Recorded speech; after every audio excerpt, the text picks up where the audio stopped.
I've thought for some time that there is a case to have a dedicated PSC transfer.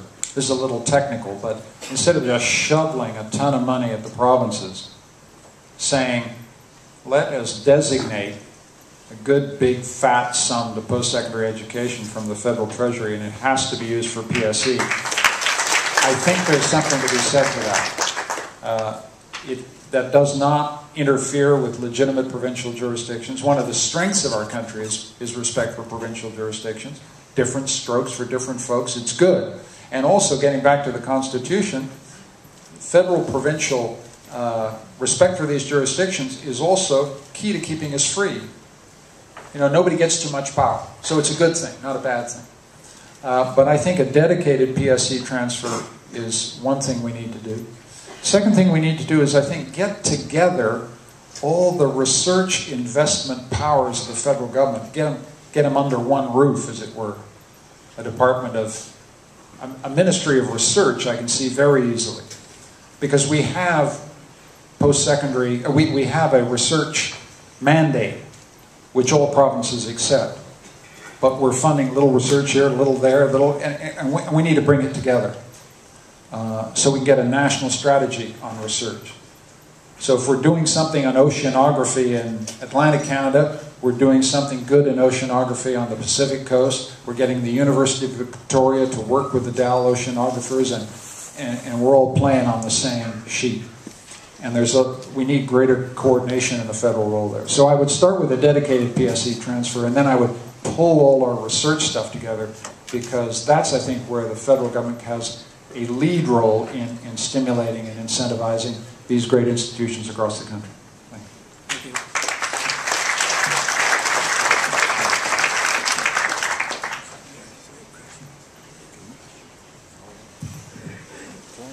Hi, Mr. Ignatieff. I'm just wondering about your cap-and-trade plans. And I'm also, in particular, wondering about whether you think that there is a way for a cap-and-trade system to have a legitimate oversight over the major polluters of this country. I don't see why not. We have had cap-and-trade systems that got SOx and NOx acid rain out of the air in the 80s. Those systems worked. Those systems were credible, and we can build one that is credible and verifiable. The key thing, I think, here is to have a federal government getting back into environmental regulation and saying to large final emitters, here are the rules. Here's the carbon price. Here's where the ceiling is. And we're going to bring that ceiling down over time. And here's how the permit system is going to work. And here's how the trading mechanism can work. I think if you set clear rules, the final emitters will comply. But it's a matter of federal authority. At the moment, what we've got is that all the leadership on climate change and the environment is passed to the provinces. The federal government has been missing in action for 4 years, and we need to get back in.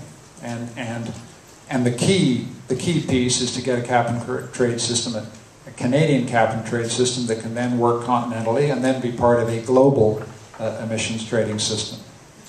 And all that then requires some international standards to make sure that the carbon permits, the offsets are internationally verified. Because we don't want rogue markets here. We need enforced markets. Hi, my name's Dante. I'm another student from the University of King's College. And you mentioned earlier about the restructuring of the global economy. I wondered if you suspected then that the global economy is going to revert to one of a bipolar world instead of the unipolar world that was dominated by the past hyperpower of the United States. And now China? Bipolar means China, the United States? Possibly China. They seem to be the most likely option, but the European Union, I'm not sure how strong they're doing. But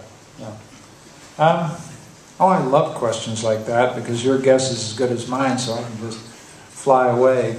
I think we're looking at, I think what's very challenging for your generation is that none of the way you phrase the question is quite right. China will be a big power, but so will India. So will Brazil. Brazil is huge, right? It's a green energy superpower in its own right. It's making these terrific planes that are, giving bombardiers such competition. Right? Who would have known 15 years? Who would have imagined that significant competition for Canadian industry would be coming from Brazil? When I grew up, Brazil was kind of basket case. Now Brazil is setting the pace, right? So I think you're moving into a world in which it's not clear that there's one dominating, driving force. The United States is $1 trillion in debt. It's a country for which I have great affection and respect, but I said in my introduction, I don't think the 21st century belongs to the United States the way it did in the 20th. China is going like gangbusters, but China has a whole set of difficult problems about how to reconcile economic freedom with political freedom. And we don't know whether they're going to be able to solve that problem, which is why the human rights issue matters so much. I don't think you can have economic freedom for hundreds of millions of people if they don't then have the right to participate in elections, right? So how does China handle that? Can India bring these huge populations of poor people into the promise of opportunity and plenty? What's going to happen to Europe? Europe at the moment looks as if it's lost its way. But notice what's happened. We've talked about India, we've talked about China, we've talked about Brazil, we've talked about Europe, we've talked about the United States. Where's the center here?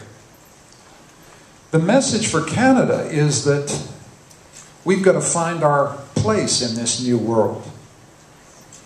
One of the statistics that I think is most interesting about the future of Canada is that right through the 1950s, Canada, the United States, and Europe accounted for the vast majority of the world's GDP, right?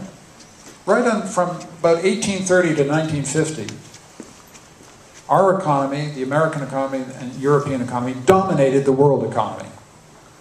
And Canada rose to influence and power because we were linked to the European economy and the American economy. Well, now the action has shifted to new players that weren't even on the table 25 years ago. So your economic future is defined in places where Canada has very little leverage. But this is where we have to think about what it is to be Canadian. Because we've got 1 million people in Canada who speak the languages of China. And more than 1 million Canadians who speak the languages of India. That's the ace in the hole for Canada. This is where the multiculturalism of our society becomes so important. Because we're no longer defined by our European and American roots. We're proud of those. They'll always be part of us. They gave us British parliamentary democracy, etc., etc. But we're now in a world where the advantages we've got derive from our diversity. And so we need to have the Canadians of Chinese origin taking us to China, taking the country to China. And the people of the origin from the subcontinent taking our country to India. And so I don't see it as a world dominated by just two powers. You're in a multipolar world in which you can play, sell, make, invent, and work with everybody, provided you speak their language, right? And their language is not necessarily going to be English or French.